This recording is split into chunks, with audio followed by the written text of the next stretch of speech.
லைஃப்பில் சில நேரம் யார்கிட்டயும் எதையுமே சொல்ல முடியாத வலிகளும், யாரையும் புரிஞ்சுக்க புரிஞ்சுக்க முடியாத ஒரு சுமையும் நம்ம வாழ்க்கையில் சுமந்துட்டே தான் இருப்போம்.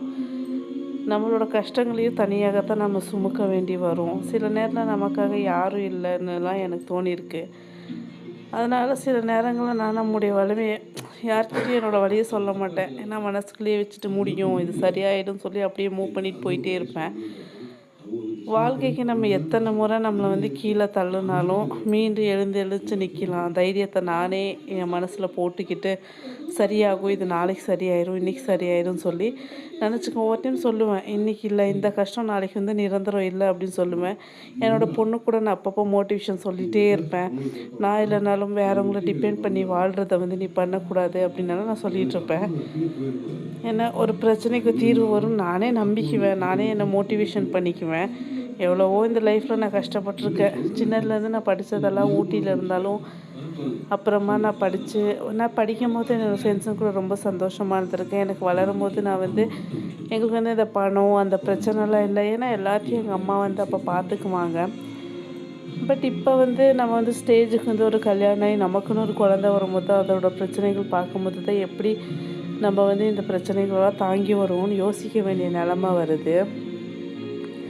ஆனால் பார்க்குறவங்களுக்கு என்ன இவன் நல்லா தான் இருக்கா, இவளுக்கு எதுவுமே கஷ்டம் இல்லை, சும்மா சொல்கிறான்னு நினச்சிக்கோங்க. நமக்கு இருக்கிற பிரச்சனை நமக்கு மட்டும்தான் தெரியும்.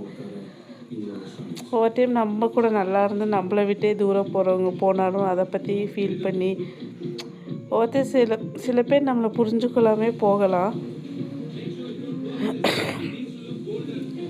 நான் ஒரு எப்போயுமே என்னோடய நம்பிக்கையும் என் தைரியத்தை நான் கைவிட்டதே இல்லை. பல டைம் எங்கள் ஹஸ்பண்டு கூட சொல்லுவேன், இல்லை இது மூவ் ஆகி போகும், கவலைப்படாதீங்க அப்படின்னு அவருக்கு தைரியத்தை கொடுத்துட்டு நான் ஒவ்வொரு டைமே ஃபீல் பண்ணுவேன். பட் நானே அவருக்கு நிறைய தைரியத்தை கொடுப்பேன், நானே தைரியத்தை எடுத்துக்குவேன்.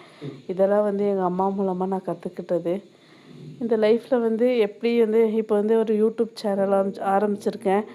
சப்போர்ட் பண்ணுங்கள். எல்லோரும் சொல்லுவாங்க, வேறு வேலை இல்லை, ஏதாச்சும் ஒன்று பண்ணிகிட்ருப்பா அப்படின்னு சொல்லுவாங்க. பட் நான் ட்ரை பண்ணிகிட்ருக்கேன். ஏதாச்சும் ஒரு வகையில் எனக்கு சக்ஸஸ் கிடைக்கும்னு நம்புகிறேன். எல்லாருமே எனக்கு சப்போர்ட் பண்ணுங்கள், லைக் பண்ணுங்கள், கமெண்ட் பண்ணுங்கள்.